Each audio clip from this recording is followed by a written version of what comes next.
தீபாவளிக்கு இன்னும் 10 நாட்கள் தான் இருந்தன. அதனால் என் கடையில் வியாபாரம் அதிகமாக நடந்து கொண்டிருந்தது. அக்கம் பக்கத்தில் பெரிய கடை என்று சொல்லிக் கொள்ளும்படி எதுவும் இல்லை என்று தான் சொல்ல வேண்டும். மளிகை கடைதான், ஆனால் நியாயமான விலை, தரமான சரக்கு கிடைக்கும் என்ற பெயர் என் கடைக்கு கிடைத்திருந்தது. அதனால் வருகிறவர்கள் சற்று தாமதமானாலும் காத்திருந்து வாங்கிச் செல்வார்கள். நானும் நம் கடையில் தேவையான எல்லா மளிகை பொருட்களும் கிடைக்கும் என்கின்ற நம்பிக்கையை மக்களிடம் ஏற்படுத்தி இருந்தேன். அதற்கு மேலே என் கடையில் விற்கப்படும் பொருட்களின் எடை குறையாதிருக்கும் என்று மக்கள் பேசிக்கொள்ளவும், அதன் காரணமாக என் கடையை தேடி வந்து மளிகை பொருட்கள் வாங்குவதற்கும் நான் மிகவும் உழைத்திருந்தேன். கடையை ஒரு முறை உள்ளே நோட்டம் விட்டேன். 15 ஆண்டுகளுக்கு முன்பு சிறிய பெட்டிக்கடை அளவிற்கு தொடங்கிய கடை. நான் ஒருவனே இருந்து வியாபாரத்தை கவனித்து கொண்ட கடை கொஞ்சம் கொஞ்சமாக விரிவடைந்து கண்ணாடி அலமாரிகளோடு, மர செல்ஃபுகளோடு, எலக்ட்ரானிக் எடை மிஷின், விலை பட்டியலிடும் மிஷின், 7-8 தொழிலாளர்கள் என்று பெரியதாகிவிட்டிருந்தது. தினசரி மளிகை வியாபாரமே 20,000-30,000 ரூபாய் வரை நடக்கும். நல்ல நாள், பண்டிகை, வீட்டில் விசேஷங்கள் போன்ற நாட்களில் வியாபாரம் 50,000-ஐ எட்டிவிடும். அன்று நான் சாப்பாட்டிற்கு வீட்டுக்கு போக கூட முடியாது. இதோ சில நாட்களில் தீபாவளி வரப்போகிறது. பொது ஜனங்கள் என்று மட்டுமல்லாமல் சிறு சிறு வியாபாரிகள் கூட வந்து மளிகை பொருட்களை வாங்கி சென்று கொண்டிருந்தார்கள். முதலாளி என்று சற்று கூட்டம் வடிந்திருந்த போது கூப்பிட்டபடி என்னிடம் வந்தான் சங்கரலிங்கம். கடையில் வேலை செய்பவர்களில் அவனும் ஒருவன். 10 வருடங்களுக்கு மேலாக என்னிடம் வேலை செய்கிறான். பொய், பித்தலாட்டம், ஏமாற்று வேலை எதுவும் கிடையாது. கை ரொம்பவும் சுத்தம். என்ன சமாச்சாரம் சங்கரலிங்கம்? தீபாவளிக்கு ஊருக்கு போக லீவு வேணுமா என்று கேட்டேன். இல்ல முதலாளி என்றான் சங்கரலிங்கம். தீபாவளிக்கு நான் கொடுக்கிற ஒரு மாத சம்பள போனஸ் போதாதா சங்கரலிங்கம் என்று கேட்டேன். இல்ல முதலாளி என்றான் சங்கரலிங்கம். மெஸ்ல சாப்பாடு நல்லா இல்லையா சங்கரலிங்கம்? சாப்பாடு நல்லா தான் இருக்கு முதலாளி. பின்ன தீபாவளிக்கு இன்னும் 10 நாள் தான் இருக்குது. ஆமா, அதுக்கு என்ன? நம்ம கடையில் வியாபாரம் இப்பவே களை கட்ட ஆரம்பிச்சிடுச்சு. சரி, இருக்கிற ஆளுங்க போதாதுன்னு தோணுது முதலாளி என்று சொன்னான். வேற ஆட்கள் வேலைக்கு வச்சுக்கிட்டா நல்லதுன்னு சொல்ல வர்றியா சங்கரலிங்கம் என்று நானும் கேட்டேன். ஆமா முதலாளி. யாராவது வேலைக்கு வர்றாங்கன்னா சொல்லு சங்கரலிங்கம், வச்சுக்கிடலாம் என்று அவரும் சொன்னார். 4 நாளாக ஒருத்தன் வேலை கேட்டு வந்துக்கிட்டு இருக்கான் முதலாளி. வேலை செய்கிறவன் மாதிரி தெரியுது முதலாளி. அவனை பார்க்குறீங்களா என்றான் சங்கரலிங்கம். வந்திருக்கானா அவன்? ஆமாம் முதலாளி. கூப்பிடு என்றேன். சங்கரலிங்கம் கடைக்கு வெளியே தலையை நீட்டி அங்கே ஓரமாக நின்று கொண்டிருந்த ஒரு வாலிபனை பார்த்து, குமார் இங்க வா, முதலாளி உன்னை பார்க்கணுமா என்று அழைத்தான். குமார் என்ற அந்த இளைஞன் வந்து என் முன் பவ்யமாக நின்று, முதலாளி கும்பிடுறேங்க என்று 2 கைகளையும் கூப்பினான். சங்கரலிங்கம் வயதுதான் இருக்கும் அவனுக்கு. உயரம் கூட அதே அளவுதான். புஷ்டியான தேகமில்லை. தோற்றத்திலும் முகத்திலும் கஷ்டமும் வறுமையும் தெரிந்தது. எந்த ஊர் தம்பி என்றேன். திருநெல்வேலி முதலாளி என்றான் குமார். அங்க எங்க? பேட்டை. சந்திப்பிள்ளையார் கோவில் முக்கிலிருந்து போகுமே பேட்டை ரோடு, அதுதாங்க முதலாளி. என்ன செய்துக்கிட்டு இருக்க? அப்பா அங்க கடை வச்சிருந்தாரு. என்ன கடை? மளிகை கடை முதலாளி. பேரு சமூகம் பிள்ளை. இப்போ கடை இல்லையா? கடையும் இல்லை, அப்பாவும் இல்லை என்றான் குமார். சொல்லும் போதே கண்கள் கலங்கின. மார்பு ஏறி இறங்கியது. என்னாச்சு அப்பாவுக்கு? இழகின மனசு. ஏமாத்தி புட்டாங்க எல்லோரும். போயிட்டார் மனசு உடைஞ்சி, பாவம் என்றேன். பிறகு நீ அவர் கடையில் வேலை செஞ்சியா? ஆமாங்க. பொட்டலை எல்லாம் கட்டுவியா?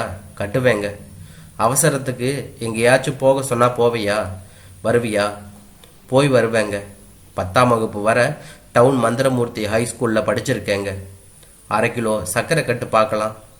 ஒரு பேப்பரை எடுத்து அதை கூம்பு போல உருட்டி கீழே கொஞ்சம் கொஞ்சமாக மேல் நோக்கி மடித்து அதில் சர்க்கரையை போட்டு தராசில் வைத்து அது காட்டும் எடையை பார்த்து கொஞ்சம் கொஞ்சமாக சர்க்கரையை போட்டு எடை சரியாக தராசு காட்டியதும் இடது கையில் அதை எடுத்து வலது கையில் பிடித்து கூம்பை ஓரிரு முறை சுற்றிவிட்டு மேல் ஓரங்களை வட்டமாக மடித்து சணல் கயிற்றை சுற்றி கட்டி இரு விரல்களால் சணலை திருகி பிரித்து அதை விரல் நுனிகளால் சேர்த்து திரித்து கயிற்றிலேயே சொருகினான் குமார். வேலை நேர்த்தியாக இருந்தது. உள்ளவா குமாரு, வேலையில சேர்ந்துக்க, வேலைகளை கத்துக்க. அப்பா மளிகை கடை வச்சிருக்காருன்னு சொன்னேன். உனக்கு ஒரு கடை வைக்கிறதுன்னு ஆசை இருக்கும். தொழிலை நல்லா கத்துக்க என்றேன். சரிங்க முதலாளி என்று சொல்லிவிட்டு அன்றே அப்போதே அங்கேயே வேலையில் சேர்ந்து விட்டான் குமார். ஏற்கனவே செய்து பழக்கப்பட்ட வேலைதான் என்பதாலோ வேலை கிடைத்து விட்டது என்ற மகிழ்ச்சியாலோ சுறுசுறுப்பாக குமார் வேலை செய்வதை பார்த்தேன்.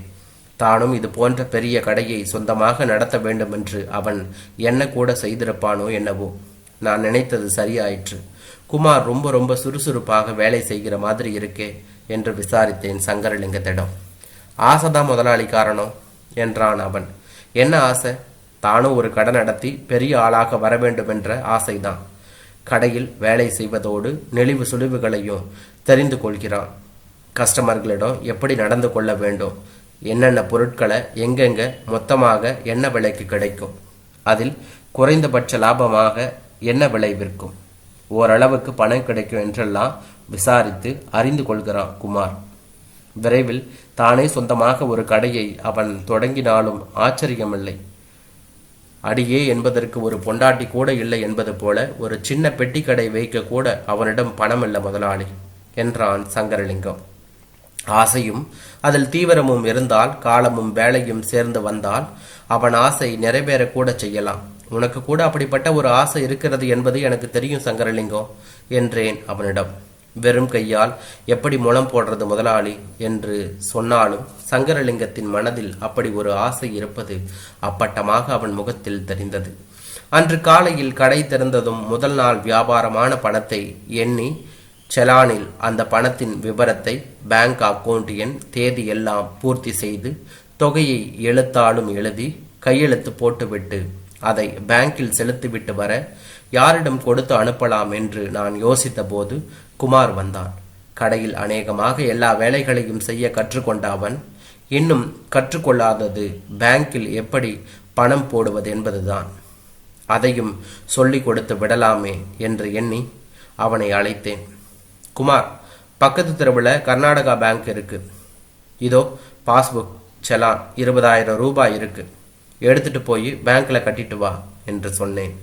முன்னால வேலை செஞ்ச இடத்துல நான் தான் போய் பேங்க்ல பணம் கட்டுவேன் முதலாளி என்று கூறியபடி செலான் சரியாக பூர்த்தி செய்யப்பட்டிருக்கிறதா என்பதையும் பணம் சரியாக இருக்கிறதா என்பதையும் ஒரு முறை எண்ணி பார்த்துவிட்டு கிளம்பி சென்றான்.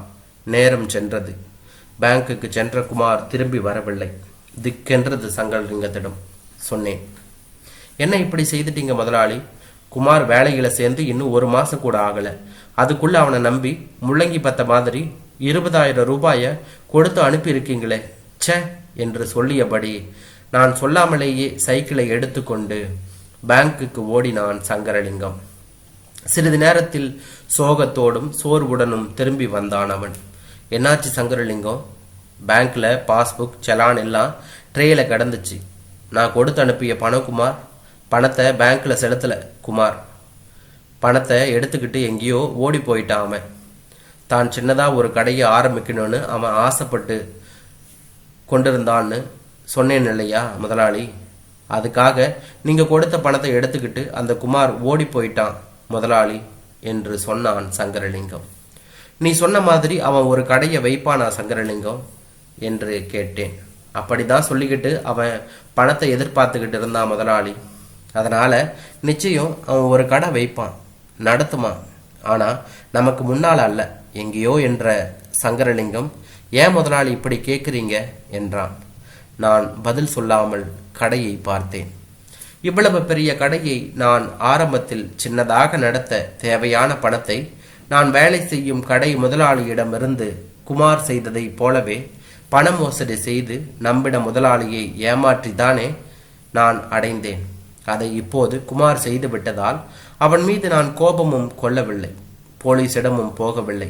ஏனென்றால் நான் மோசடி செய்து பணம் பார்த்தது குமாரின் அப்பாவிடம்தானே. அந்த பணம் வட்டியும் முதலுமாக இப்போது குமாரிடமே போய் சேர்ந்திருக்கிறது. சேர வேண்டிய இடத்தில் போய் சேர்ந்து விட்டது. கடவுள் இருக்கிறார் என்றான்.